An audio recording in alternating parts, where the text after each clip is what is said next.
ce inna lillahi wa inna ilaihi raji'una. Ci gaban asalin labarin abin da ya faru tsakanin mutanen Ogbomoso din nan mutum ukun nan, maza biyu mace ɗaya.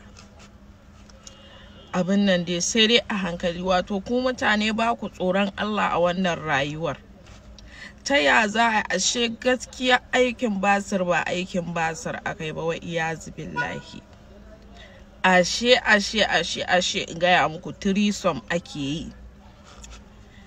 Shi miji ya san kan cewa wa'e yana neman matarsa, sannan haka za ita mata ta san kan cewa mijinta iya neman wa'e, kuma duka sun sani kuma ana tare. Dan Allah dan Annabi ta ya za a yi ba za mu ga masifu ba?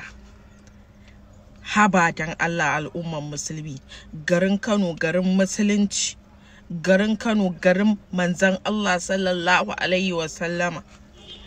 Kowa yana abin da ba shi da kyau an sani, amma dan Allah dan Annabi idan an yi aure a haƙura. Aure sunnan ma'aiki, wallahi duk wanda ya wulakanta aure sai aure ya wulakanta shi, ya turmusa shi. Haba shi yasa aka rasa gane relationship din da yake tsakanin mutanen nan na Ogbomoso mutum uku, maza biyu mace ɗaya. Ashe ga abin da yake faruwa. Ita idan ta je wajen manyan mutane, misali suka ce suna neman harka ce ta sunuka ta baya, sai a yi leɗin shi. Kuma iyayensa sun san kan cewa da ya baro garin su Ogbomoso ya shigo garin Kano baya sana'ar fari bare ta baki. Sannan shi wancan ɗan Ogbomoso ɗin, ƙolo na Ogbomoso, shi kanshi an san kan cewa yaron shago ne, salarinsa bai fi 40,000 ba. To duka ina aka haɗa aka samu kuɗi? Sai ku yi tunani.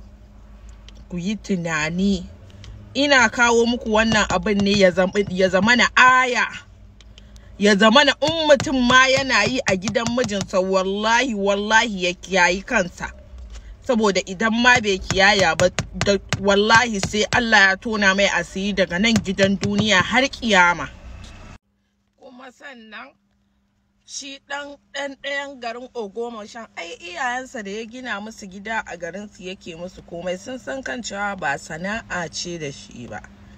Sun sani duk abin da yake faruwa, wai dan ɗanka ya nemi maka abu wai ba za ka faɗi gaskiya ba. Ina ranar irin haka tonan asirin duniya har da na kiyama.